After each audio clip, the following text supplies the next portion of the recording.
மனிதானே மகத்தானவன், மனிதானே மகத்தானவன், மனிதானே மகத்தான. நண்பர்கள் அனைவருக்கும் வணக்கம். பதிவுக்கு போறதுக்கு முன்னாடி நம்ம சேனல் சப்ஸ்கிரைப் பண்ணாதவங்க சப்ஸ்கிரைப் பண்ணுங்க. தமிழகத்துல கூட்டணி ஆட்சிதான்னு தொடர்ந்து எல்லாருக்குமே ஒரு மெசேஜ் பாஸ் பண்ணிட்டு இருக்காங்க. அதாவது பாஜக தரப்புல. அதாவது இது இன்னொரு விஷயம் கவனிக்க வேண்டியது, நோட்டான்னு சொன்ன கட்சி இன்னைக்கு அதாவது கூட்டணி ஆட்சிதான்னு எந்த இடத்துலயும் எல்லா இடத்துலயும் சொல்லிட்டு வர்றாங்களே, அமித்ஷாவும் கூட சொல்லிட்டு வர்றாருன்னு எல்லாரும் ஆச்சரியமா பார்த்துட்டு இருக்காங்க. இன்னொரு விஷயம் என்னன்னா, 2014 2019 கூட மத்தியில நரேந்திர மோடி அரசு இருக்கும்போது கூட, அதாவது தனி பெரும்பான்மை இருக்கும்போது கூட கூட்டணிக்குன்னு ஒரு மதிப்பு கொடுத்து அவங்கள அமைச்சரவையில உட்கார வச்சிருந்தாங்க. அதே 2024 கூட தனி பெரும்பான்மை இல்லைங்கும் போது கூட கூட்டணி எல்லாம் சேர்ந்து நரேந்திர மோடி அவர்களை 3வது முறை பிரதமரா உட்கார வச்சாங்க. இந்த இடத்துல கூட்டணி கட்சி தான் அப்படின்னு ஏன் சொல்லக்கூடாது அப்படிங்கிற ஒரு கேள்வி வருது. எந்த அளவுக்கு உங்களுக்கு என்ன வாக்கு இருக்கா அப்படின்னு கேட்கிறவங்க கூட இன்னைக்கு அவங்களுக்கு என்ன பெரும்பான்மை இருக்கிற அளவுக்கு ஓட்டு வித்தியாசம் இருக்குன்னு நமக்கு பார்க்கணும். இதே ஜெயலலிதா அம்மையார் இருக்கும்போது கூட தனி பெரும்பான்மையா நின்று இருந்தாங்க, நிறைய அதுல வெற்றியும் கண்டாங்க, அதை மக்களிடையே சேர்த்தாங்க. அப்போ அந்த இடத்துல நம்ம பேச முடியாது. அவங்க கிட்ட போய் நம்ம கூட்டணி ஆட்சிதான் அப்படின்னு அவங்க முன்னாடி நம்ம கேட்க முடியாது. ஆனா இன்னைக்கு அந்த சூழ்நிலை அதே இருக்கா? அப்படி என்ன அவங்களுக்கு வாக்கு இருக்குன்னு மக்கள் யோசிக்கிறாங்க. சில கூட்டணி கட்சிகளும் யோசிக்கிறதுல தப்பே இல்லை. சப்போஸ் ஒரு வேளை எடப்பாடி பழனிசாமி அவர்கள் நாளைக்கு தனிப்பெரும்பான்மை அமைச்சு அது அடுத்த எலெக்ஷனுக்கு நாங்க பாத்தீங்களா அப்படின்னு சொல்றதுக்கு ஒரு வாய்ப்பு இருக்கலாம். ஆனா இன்னைக்கு களத்துல எப்படி இருக்கு, அந்த டேட்டா என்னங்கிறத இன்னைக்கு பார்க்கணும். அப்போ இந்த மெசேஜ் எல்லாம் கூட திமுக கூட்டணியில் இருக்கிறவங்களுக்கும் அதே ஒரு மெசேஜா தான் பார்க்கப்படணும். ஏன்னா ஒரு 2 ஆட்சி தொடர்ந்து நடந்துட்டு வந்திருக்கு. அதாவது திமுக அதிமுக 2 பேருமே ஆட்சி தொடர்ந்து நாங்க ஆண்டுட்டு வந்துட்டோங்கிறதுனாலயே நாங்க பெரும்பான்மைன்னு சொல்றதுக்கு ஒரு வாய்ப்பா அமையுதான்னு தான் நம்ம இன்னைக்கு பார்க்கணும். ஏன்னா தொடர்ந்து நீங்க ஆட்சி அமைச்சதில் இல்லை, எத்தனை சீட் இருக்கு எவ்வளவு இருக்குங்கிறத வச்சுதான் நம்ம இங்க பார்க்கணும். அப்போ அதிமுக அந்த மாதிரி இல்லை, வாக்குகள் அம்மையார் போனதுக்கு அப்புறம் குறைஞ்சிட்டே வந்தது நம்ம கவனிச்சோம். இப்போ பாஜக ஒரு 3% 11% வந்திருக்கு, கூட்டணியில ஒரு 18% வச்சிருக்காங்கிறது நமக்கு தெரியும். அதிமுக ஒரு 20-23 வச்சிருப்பாங்கன்னு நமக்கு தெரியும். அப்ப இந்த காலகட்டத்துல கூட்டணி கேட்கறதுல என்ன தவறுங்கிறதையும் நம்ம பார்க்கணும். இதே ஒரு சமயம் டிஎம்கேல அதே காங்கிரஸ் இருக்காங்க, விசிக இருக்காங்க, கம்யூனிஸ்ட் இருக்காங்க. இவங்க எல்லாரும் கூட இப்ப ஏன் நம்ம கேட்க கூடாதா, கூட்டணியில ஆட்சி நம்ம பங்கு கேட்க கூடாதான்ற அளவுக்கு இன்னைக்கு ஒரு வாய்ஸ் கொஞ்சம் ஓங்கி இருக்குன்னு நம்ம பார்க்கணும். இது வரைக்கும் அப்படி இல்லை. ஏன்னா முன்னாடி கலைஞர் இருந்த பீரியட் வேற, இன்னும் மறுபடியும் சொல்றேன் ஜெயலலிதா அம்மையார் இருந்த பீரியட் வேற. அங்கெல்லாம் திருப்பி பேசவே முடியாதுங்கிற ஒரு கட்டம் இருந்துச்சு. ஆனா இன்னைக்கு அந்த காலம் அப்படி இல்லை.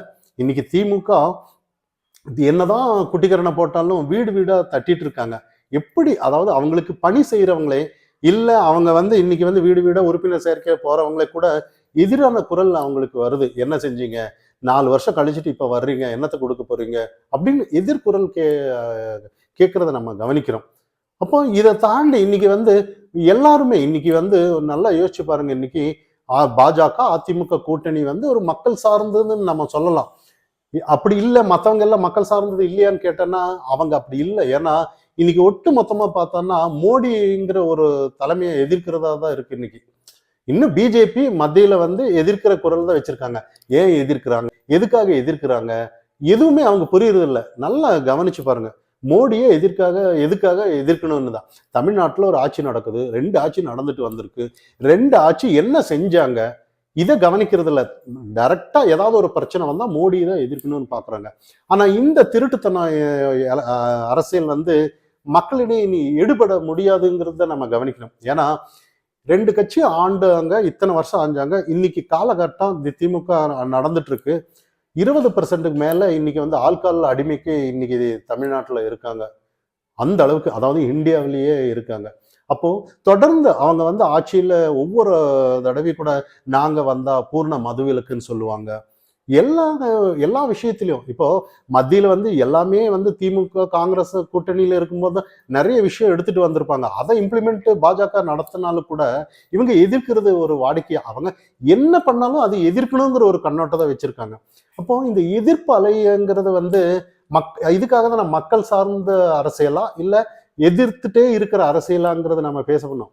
இப்போ மத்தியில வந்து காங்கிரஸ் இருக்காங்க, ஏதாவது ஒரு மக்கள் சார்ந்த ஒரு பிரச்சனையை பேசிட்டே இருந்திருந்தானா இந்நேரம் நிறைய சீட்டு வந்திருப்பாங்க. ஏதோ ஒரு ஒரு நாங்களும் எதிர்கட்சி தாங்கிற அளவுக்கு இருந்திருப்பாங்க. இன்னைக்கு வந்து காங்கிரஸ் எல்லாம் கரைஞ்சிட்டு தான் வர்றதை நம்ம பாக்குறோம். காரணம் என்னன்னா அவங்க மோடிங்கிற எதிர்ப்பு தான் காட்டிட்டு இருக்காங்களே ஒழிய மக்களுக்கு நாங்க வந்தா இதை செய்யறோங்கிற பேச்சு இங்க செய்யறது இல்லை. அதே மாதிரிதான் இன்னைக்கு தமிழகத்துல வந்து நிறைய இன்னைக்கு இருக்காங்க. அதாவது தவிர்த்து அதிமுக பாஜக தவிர்த்து சில கட்சிகள் இருக்காங்க. இப்போ நாம் தமிழர் கட்சி, விசிக, தாவேகா, காங்கிரஸ், கம்யூனிஸ்ட், இவங்க எல்லாம் திமுக, இவங்க எல்லாம் மோடிங்கிறத வந்து ஒரு சைடு எதிர்த்துட்டே இருக்காங்க. ஆனா இதெல்லாம் காரணமே இல்லாம தான் எதிர்க்கிறாங்கன்ற மாதிரி. நல்லா யோசிச்சு பார்த்தோன்னா இவங்க அரசியல் செய்யறதுக்கு ஏதாவது ஒண்ணு வேணும். அதுக்காக தான் மோடியை எதிர்க்கிறதுக்கு காரணம் கேட்டோன்னா சரியான காரணம் இங்க இருக்காது. ஏன்னா இன்னைக்கு வந்து நல்லா யோசிச்சு பாருங்க. இன்னைக்கு வந்து அண்ணாமலை அவர்கள் களத்துல இறங்கி இருக்கிறாரு. அந்த அளவுக்கு ஒவ்வொருத்தருக்கும் கூட ஒரு அரசியல்னு எப்படி இருக்கணும்னு சொல்லிட்டு கொடுத்துட்டு இருக்கிறாரு. இன்னைக்கு எல்லாத்துக்குமே இன்னைக்கு வந்து இது வரைக்கும் இல்லை, ஆகஸ்ட்ல இருந்து வர்றதா இருக்கிறாரு. நிறைய இப்பவே களத்துல இறங்கிட்டாருன்னு தான் பார்க்கணும். நிறைய மீட்டிங்ல இன்னைக்கு வந்து பாரத் நேதாஜி அறக்கட்டளையில நிறைய யங்ஸ்டர்ஸ் வந்து வரணும், நிறைய குரல் கொடுத்துட்டு இருக்கிறாரு. அந்த இடத்துல பேச்சு நிறைய எதுக்காக வர்றோம், ஏன் வர்றோம், நல்லா யோசிச்சுட்டு வாங்க. நல்ல ஒரு சமுதாயத்துக்கு உங்களால ஒரு என்ன மாற்றம் கொடுக்க முடியும் அதை வந்து நல்லா தீர்மானிச்சுட்டு வாங்க. ஒரு பொருளாதாரத்திலேயே கூட நீங்க ஒரு பங்கு ஏதாவது உங்களுக்குன்னு ஒரு வச்சு வாங்க. ஃபுல் டைமா வந்தாலும் கூட உங்களுக்குன்னு ஒரு ஒரு தன்மை இருக்கணும்ன்ற மாதிரி சில விஷயத்த சொல்லிட்டு வர்றாரு. இதை தாண்டி அரசியல் எப்படி இருக்கணும், இது வரைக்கும் எப்படி அரசியல் இருந்திருக்குன்னு கூட எல்லாத்துலேயும் மக்களிடையே தெளிவாக சொல்லிட்டு இருக்கிறதெல்லாம் நம்ம கவனிக்கிறோம்.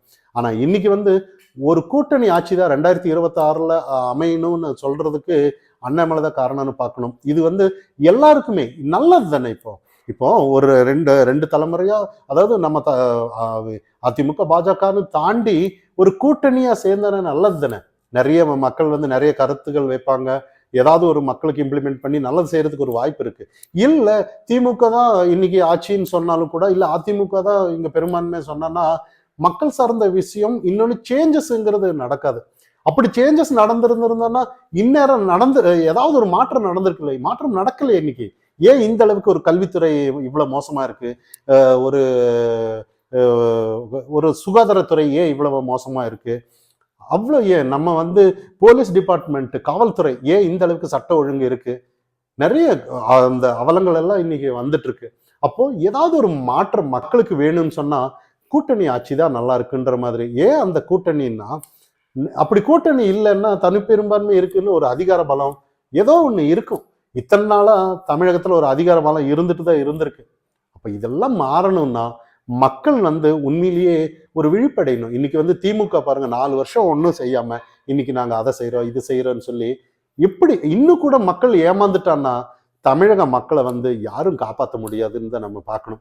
மீறி எங்களுக்கு பணம் இருக்கு அது இருக்குன்னு சொல்லி ஏதாவது ஒரு ஆட்சிக்கு வந்தாலும் கூட மக்கள் ஏமாந்துட்டு இருந்தானா எல்லாமே நம்ம தொடர்ந்து பேசிட்டு இருக்கிறது அதுதான்.